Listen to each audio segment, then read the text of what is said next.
You're home alone. It's late. The house is quiet, the kind of quiet that has a texture to it. You're doing something completely mundane, washing a dish, scrolling your phone, standing in the kitchen, and then it happens. That feeling. The hair on the back of your neck stands up. Your shoulders tense. Some part of your brain, without asking permission, decides that someone is behind you, watching you. You turn around. Nothing. Empty room. Empty hallway. Just you, your racing heart, and the deep, irrational certainty that you were not actually alone a second ago. And here's the strange part. You've felt this before. Probably many times. In a parking garage. In an empty house. Walking down a dark street. Lying in bed facing away from your bedroom door. This sensation of being watched when no one is there is one of the most common, most universal, and most genuinely unexplained experiences in human psychology. It happens across cultures, across ages, across every kind of person, and for a very long time, nobody could say with any confidence why. So let's actually get into it, because the answer touches evolution, neuroscience, and one of the strangest quirks of how your brain decides what's real. Let's start with the most basic building block, because before we can explain the feeling, we need to understand what your brain is actually built to detect. Humans are extraordinarily good at detecting gaze. Not just noticing eyes, but noticing the direction those eyes are pointed. There is a specific region of the brain, the superior temporal sulcus, that appears to be dedicated almost entirely to processing where another creature's eyes and head are oriented. This region activates when you see a face looking directly at you, and it activates differently depending on whether that gaze is aimed at you or just past you. This is not a minor skill. It is one of the most finely tuned social detection systems in the entire human brain, and researchers have found that humans can detect direct eye contact from another person with striking accuracy even at a distance, even in low light, even in brief glimpses.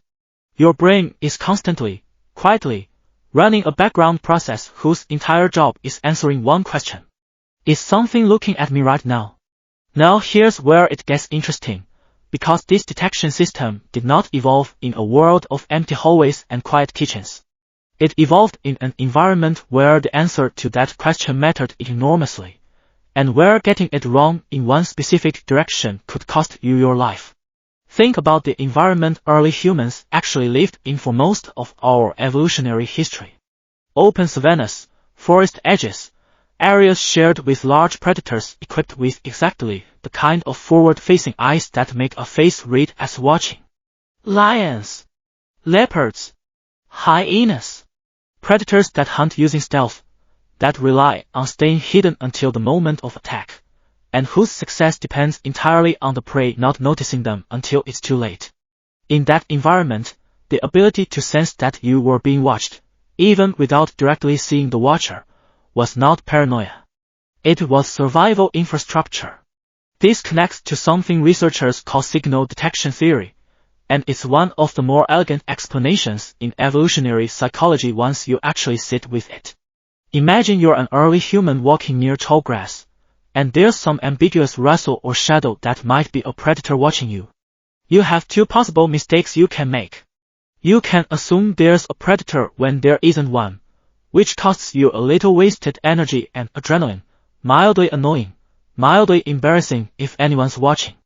Or you can assume there's no predator when there actually is one, which costs you your life. These two mistakes are not remotely equal in cost, and evolution does not care about being accurate. It cares about which errors get you killed. A nervous system that's biased toward false alarms, toward sensing a watcher even when nobody's there, will occasionally waste some energy jumping at shadows. But a nervous system biased the other way, toward assuming safety by default, will eventually get caught by surprise by something that was actually there. Over enough generations, across enough close calls, the descendants we're talking about are overwhelmingly the ones who erred on the side of unnecessary caution. You are, quite literally, descended from the humans who got spooked too easily and lived to pass that trait on. So that's the evolutionary logic. but it doesn't fully explain the specific, vivid sensation of feeling eyes on you when you're completely alone with no ambiguous rustling grass in sight. For that, we need to talk about a phenomenon called agency detection, and this is genuinely one of the most fascinating quirks of human cognition.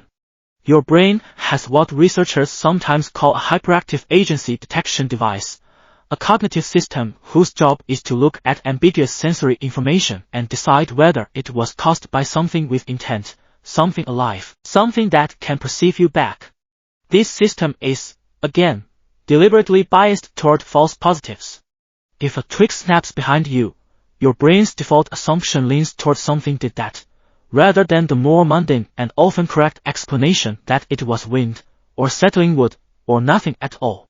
This bias is the same underlying mechanism that makes people see faces in clouds, hear voices in static, and yes, feel a presence in an empty room. It's not a malfunction.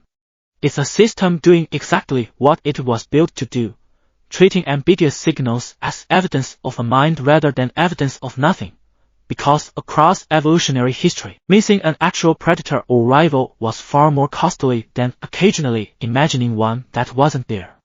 There's also a more mechanical, physiological layer to this that researchers have investigated more directly, and it involves your peripheral vision specifically. Your peripheral vision is genuinely strange compared to your central vision. It has much lower resolution, it's far more sensitive to movement than to detail, and critically, it is much worse at distinguishing what something actually is. When something moves at the very edge of your visual field, your brain often can't confidently identify it, but it absolutely registers that something happened there. This creates a very specific and uncomfortable cognitive state, a strong signal that something is present, paired with almost no information about what that something is. And your brain, faced with that gap, tends to fill it in with the worst-case interpretation available, because filling an information gap with caution is, again, the cheaper mistake to make. There's a genuinely remarkable neurological condition that illustrates just how deeply wired this sensed presence phenomenon actually is, and it comes from research into a condition called sensed presence, studied extensively in contexts ranging from extreme mountaineering to neurological patients with specific types of brain damage. Mountaineers climbing at extreme altitude, in conditions of profound physical stress, oxygen deprivation, and isolation, have repeatedly and independently reported the vivid sensation of a companion presence walking alongside them, even when they are completely alone on the mountain. This has been documented so consistently across unrelated climbers on unrelated expeditions that researchers began investigating it seriously, and what they found connects directly back to brain regions involved in self-perception and spatial awareness, specifically the temporal parietal junction, a region that helps your brain distinguish between yourself and other entities in your surrounding space. When this region is disrupted, whether through extreme physiological stress, oxygen deprivation, or in laboratory settings through direct electrical stimulation, people reliably report the sensation of another person or presence nearby, even though nobody is there. Researchers have actually replicated this in controlled lab conditions, using robotic devices that create a slight mismatch between a person's movements and the sensory feedback they receive, and a striking percentage of participants report the unmistakable sensation of someone standing behind them or beside them, even while sitting alone in a research lab under bright lights with a full understanding of the experiment. This tells us something important. The feeling of being watched, or of a presence nearby, isn't purely a response to external cues like sounds or shadows. It can be generated directly by your brain's internal machinery, under the right conditions, with no external stimulus required at all. Now let's bring in the amygdala, because it plays a genuinely central role in why this sensation feels the way it does, urgent, physical, almost impossible to reason your way out of. The amygdala is your brain's primary threat detection and fear response center, and it operates remarkably fast, faster than your conscious, reasoning mind. Ambiguous sensory information, that flicker in your peripheral vision, that faint sound behind you, often reaches your amygdala and triggers a physiological stress response before the more deliberate, analytical parts of your brain have even finished processing what actually happened. This is why the feeling of being watched often arrives as a full-body sensation, the neck prickling, the racing heart, the urge to turn around, before you've consciously thought anything at all. Your rational brain is playing catch-up to a threat response your amygdala already launched. And this is also why simply telling yourself logically that nobody is there rarely makes the feeling go away immediately. You're not having an argument with your fear. Your fear got there first, and reasoning is a slower, secondary process trying to override a system that evolved specifically to act before thinking. Because in the ancestral environment, the humans who paused to carefully reason through whether that rustle was really a predator were, on average, worse off than the ones who reacted first and asked questions later. There's also a fascinating environmental dimension to all of this that connects directly back to the specific situations where people report this feeling most intensely, and it lines up almost perfectly with everything we've covered. People overwhelmingly report the sensation of being watched in low light, in unfamiliar environments, when alone, and specifically when they cannot see behind them. Every single one of these conditions maps directly onto the exact scenario that would have been most dangerous for early humans: reduced visual information, unfamiliar terrain where you don't know the escape routes or blind spots, isolation without the safety of a group, and a vulnerable, unmonitored rear approach. Your modern brain doesn't distinguish between a dark parking garage and a dark savanna at dusk. The underlying pattern recognition system is the same ancient system, applied to a completely different physical environment, and it fires the same alarm regardless of whether there's actually anything out there capable of hurting you. This is also where the group factor becomes relevant again, something researchers studying this phenomenon have noted specifically. The feeling of being watched is measurably stronger when you're alone than when you're with others, even holding the actual environment constant. This makes sense once you consider that a lone individual represented a fundamentally different risk profile throughout most of human evolutionary history than someone embedded in a group. Groups offered collective vigilance, more eyes watching more directions, and a much higher cost for any predator considering an attack. A solitary human, cut off from that collective defense, needed a personal, individual-level warning system working overtime to compensate for the protection they'd normally get from other people. Alone in a quiet house at night, you are, from your nervous system's perspective, back in exactly the vulnerable configuration that system was built to protect you from. So where does this leave us? The feeling of being watched when nobody's there isn't a glitch, and it isn't some mystical sixth sense picking up on something real, despite how often it gets framed that way in ghost stories and folklore.